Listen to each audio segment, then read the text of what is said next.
तो बच्चों आज हम बात करने वाले हैं डिस्टेंस और डिस्प्लेसमेंट के बारे में। डिस्टेंस क्या होता है, डिस्प्लेसमेंट क्या होता है, ये दोनों एक दूसरे से कैसे डिफरेंट होते हैं। तो सारी चीज़ें जो भी बेसिक्स हैं हम यहाँ पे समझेंगे आज के इस लेक्चर में।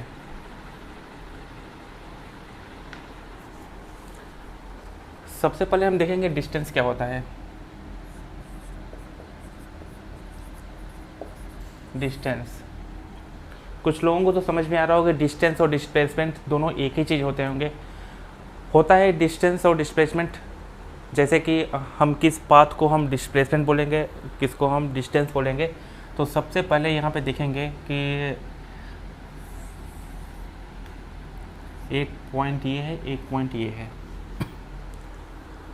अगर कोई भी ऑब्जेक्ट पॉइंट 1 से चल के पॉइंट 2 पे जाना चाहता है, तो पॉइंट 1 से चलने के बाद पॉइंट 2 पे पहुंचने के लिए उसके पास ढेर सारे रास्ते होंगे। उसके पास अगर ऐसे भी जा सकता है, सीधा ऐसे भी जा सकता है, कुछ ऐसे भी जा सकता है, बहुत ढेर सारे रास्ते होंगे। एक इनफाइनाइट नंबर ऑफ टाइम होगा, इनफाइनाइट तरीके होंगे जो कि एक पॉइंट से दूसरे पॉइंट पे ऑब्जेक्ट जाया जा सकता है।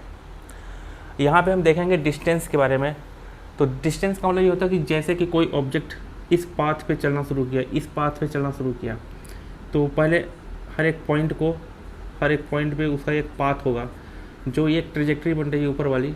हर एक पॉइंट को जो हम लोकेट कर रहे हैं यहाँ पे इस तरीके से, ये होता है ट्रेजेक्ट्री। कैसी ट्रेजेक्ट्री है? जिग जैग है, इसका कोई एक पर्टिकुलर नहीं है। नॉर्मली यहाँ पे देखा जाए तो इस पॉइंट पे, इस पॉइंट पे, इस पॉइंट पे, इस पॉइंट पे, हर एक पॉइंट पे जा रहा है। तो ये इसका पाथ हो गया। इन सारे पाथ में सारे पॉइंट को जोड़ देते हैं, सबको हम ऐड कर लेते हैं, सिंपली ऐड कर लेते हैं, एक एक पॉइंट को ऐड करेंगे तो ये इस पाथ का डिस्टेंस हो जाएगा, ये इस पाथ का डिस्टेंस हो जाएगा d। अगर हम इस पाथ पे चलना चाहेंगे, अगर ऐसे ऐसे ऐसे ऐसे करके हर एक पॉइंट पे जो हमारे स्टेप्स चल रहे हैं, स्टेप्स, इन सारे स्टेप्स को अगर हम जोड़ देंगे, ऐड कर लेंगे, तो ये इस रास्ते का डिस्टेंस हो जाएगा। मान लेते हैं पहला पाथ ये हो गया, दूसरा पाथ ये हो गया और तीसरा पाथ ये हो गया। तीनों पाथ में देखते हैं, तीनों पाथ में डिस्टेंस अलग अलग है, डिस्टेंस अलग अलग है। बट डिस्टेंस होता क्या है? डिस्टेंस होता है total sum of the covering path. इस पाथ का टोटल पॉइंट का सम ही होता है डिस्टेंस। तो यहाँ पे लिखेंगे total path covered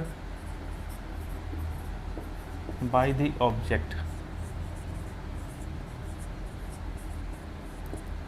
total path covered by the object. तीनों में से तीनों का पाथ अलग अलग दिख रहा है यहाँ पे। अगर हम इसको पूरा ऐड करेंगे तो इसका कुछ अलग डिस्टेंस आएगा, इसको कुछ ऐड करेंगे तो इसका कुछ अलग आएगा, इसको ऐड करेंगे हर एक पॉइंट को, तो सब सारे के सारे पाथ में अलग अलग डिस्टेंस है। हो सकता है एक ये भी हो जाए, ऐसे ऐसे करके हम यहाँ पे आ जाए। तो इस पॉइंट पे देखा जाए तो इसकी एवरी मोमेंट पे, हर एक स्टेप्स पे, हर एक स्टेप को अगर हम यहाँ पे जोड़ेंगे तो इस पाथ का जो वैल्यू आएगा इन तीनों से डिफरेंट आएगा, इन तीनों से डिफरेंट आएगा। तो इस पाथ पे अगर कोई जा रहा है तो उसका डिस्टेंस अलग होगा। डिस्टेंस का मतलब होता है जो छोटे छोटे स्टेप्स चल रहे हैं, जिस पाथ के छोटे छोटे स्टेप्स चल रहे हैं उनका सबका सम, दैट इज कॉल्ड डिस्टेंस, उसको बोलते हैं डिस्टेंस। यहाँ पे लिखें total path covered by the object is called distance.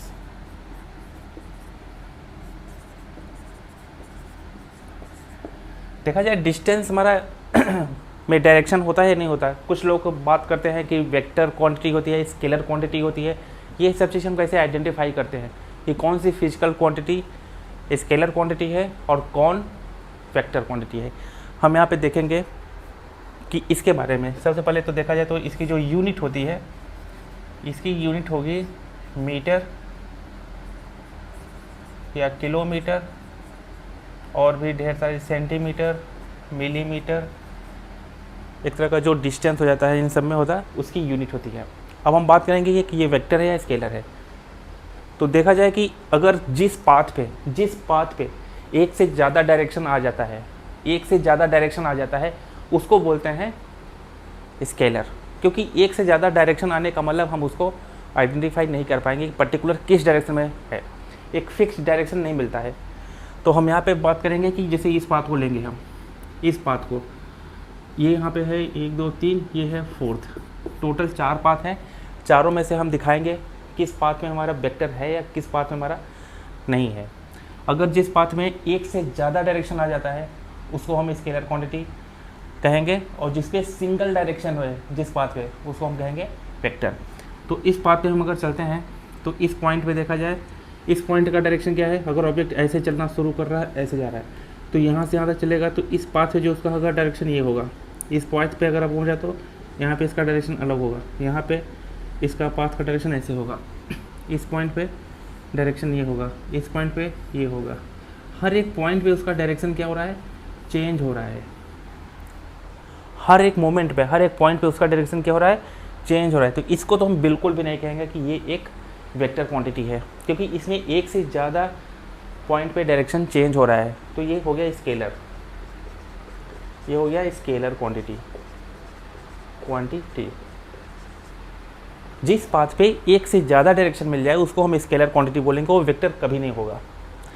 आइए हम इस पॉइंट पे चलते हैं। यहाँ पे तो इस पर ये डायरेक्शन हो गया, यहाँ पे ये, यहाँ पे भी देखा जाए तो डायरेक्शन हर मोमेंट पे चेंज हो रहा है, तो इसको भी हम स्केलर ही बोलेंगे। ये पाथ भी जो है इसको बोलेंगे स्केलर पाथ, स्केलर।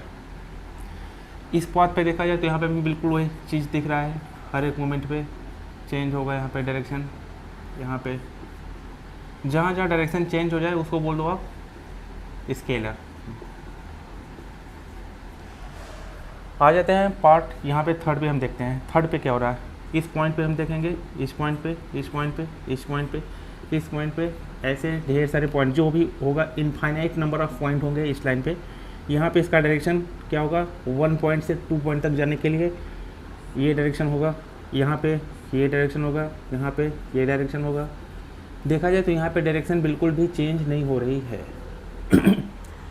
ये जो सेकंड वाला है पाथ, इस पाथ पे डायरेक्शन बिल्कुल भी चेंज नहीं हो रहा है। यहाँ पे सेम डायरेक्शन में ऑब्जेक्ट मूव कर रहा है। इसका मतलब ये हो गया वेक्टर, इसको हम बोलेंगे वेक्टर क्वांटिटी, जो भी होगा। ये भी तीनों जो हमने 4 पाथ बनाए हैं, चारों में जो डिस्टेंस है ये शॉर्टेस्ट डिस्टेंस है, ये है शॉर्टेस्ट डिस्टेंस, सबसे छोटा पाथ यही है। इसी पाथ को बोलते हैं डिस्प्लेसमेंट। जो सबसे छोटा पाथ हो जाए, सबसे छोटा डिस्टेंस हो जाए, उसको बोलते हैं displacement.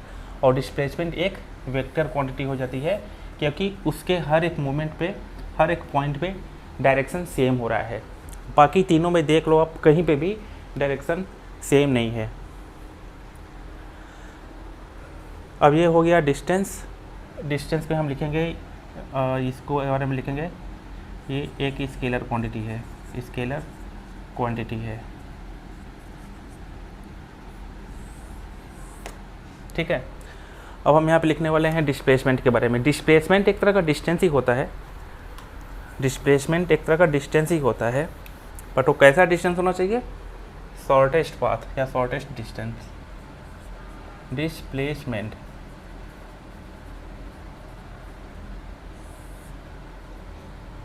shortest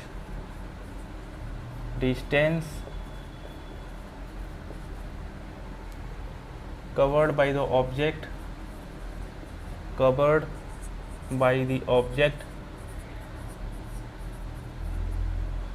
from one point to another point, from one point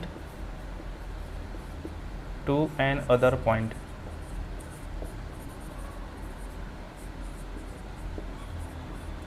That is called displacement.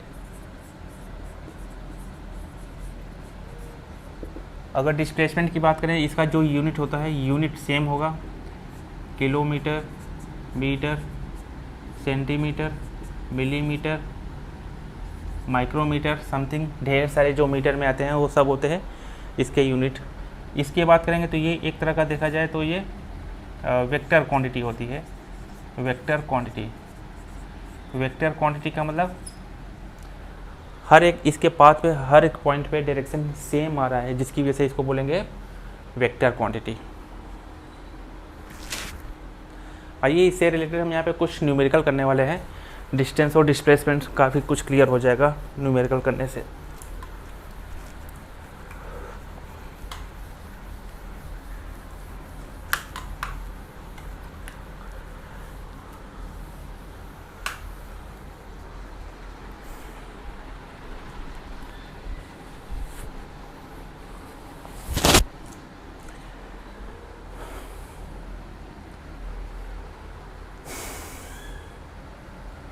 जैसे हम बात करेंगे क्वेश्चन नंबर 1, एक लेंगे सर्कल, सर्कल ये हो गया R।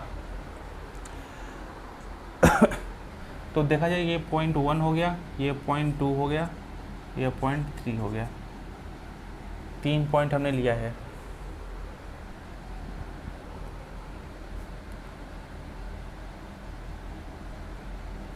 फोर्थ कर लेते हैं इसको, कोई दिक्कत नहीं है। एक साइकिल कंप्लीट करने में कितना डिस्टेंस गया, यहाँ पे क्वेश्चन आता है कभी कभी, distance in one complete cycle, distance in one complete cycle, one complete cycle.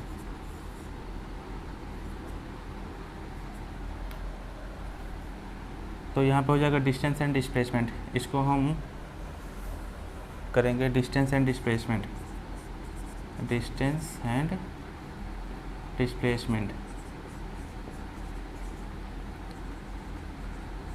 Displacement in one complete cycle. अरे यार इसको फिर से हम लिखते हैं, distance and displacement in one complete cycle, in one complete cycle.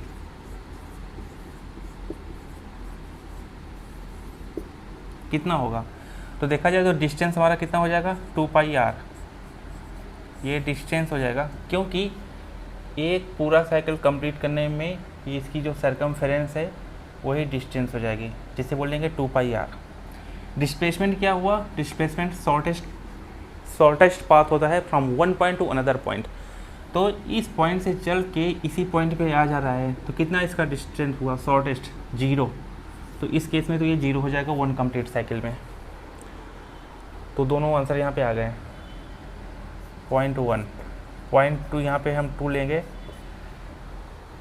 अगर हाफ साइकिल कंप्लीट कर रहा है तो कितना डिस्टेंस और डिस्प्लेसमेंट होगा, यहाँ पे लिखेंगे distance and displacement, and displacement in half cycle, 1/2 cycle. 1/2 cycle का मतलब क्या हुआ, पॉइंट 1 से चल के ये पॉइंट 2 पे आने वाला है, पॉइंट 2 पे। तो डिस्टेंस कितना होगा, डिस्टेंस यहाँ पे ये जो सरकमफेरेंस है, semi circumference, semi cycle, semi circle पे ये पाथ होगा, इसका वैल्यू होगी पाई इंटू r। और डिस्प्लेसमेंट कितना होगा, डिस्प्लेसमेंट शॉर्टेस्ट पाथ होगा फ्रॉम 1 to 2 यहाँ पे। तो ये शॉर्टेस्ट पाथ ये होगा, मतलब ये यहाँ से यहाँ तक r है, यहाँ से यहाँ तक r है, तो ये हो जाएगा 2r।